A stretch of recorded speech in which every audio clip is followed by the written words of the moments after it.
This afternoon, the U.S. joined the European Union and hit Russia with new economic sanctions. They target Russian President Vladimir Putin and his foreign minister, Sergei Lavrov, personally.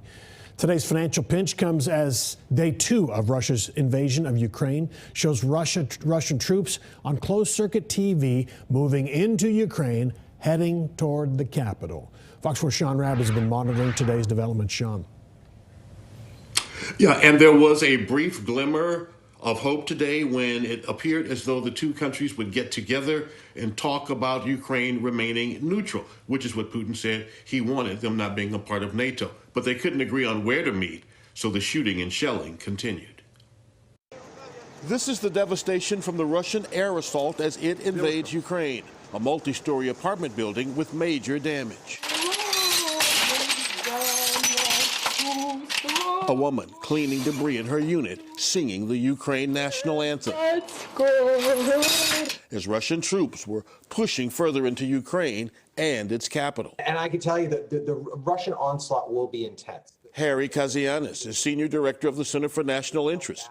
He served as Russian foreign policy advisor to Senator Ted Cruz during the 2016 presidential campaign. He sees the capital falling in days, if not hours.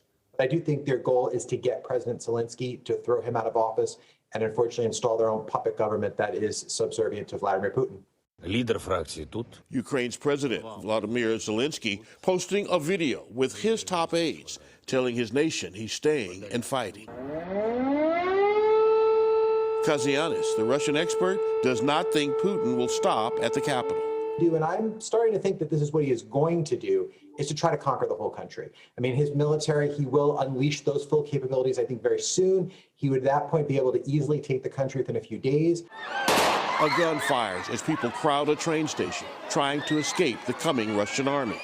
Screams amid a sea of human desperation. 2 days ago, citizens of a sovereign nation. Now, estimates are as many as 50,000 have fled the country. Their lives reduced to the bags they can carry. Moscow bears sole responsibility. NATO holding a special meeting, voting for the first time ever to deploy its NATO response force to help protect allies in the east. It could be as many as 40,000 troops. And the U.S. joining with Europe, taking direct aim at Russia's leadership with sanctions, taking the rare step of freezing the personal assets of a world leader. Following a telephone conversation President Biden held with European Commission President Ursula von der Leyen, and in alignment with the decision by our European allies, the United States will join them in sanctioning President Putin and Foreign Minister Lavrov and members of the Russian National Security Team.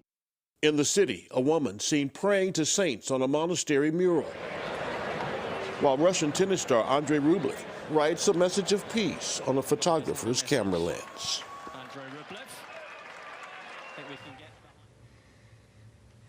And all across Russia, in its biggest and smallest cities, protest again today. Hundreds in the streets chanting "No to war," even as they were being taken into custody by police officers in full riot gear. But seeing protesters in the streets in Russia, that's certainly a change from the past.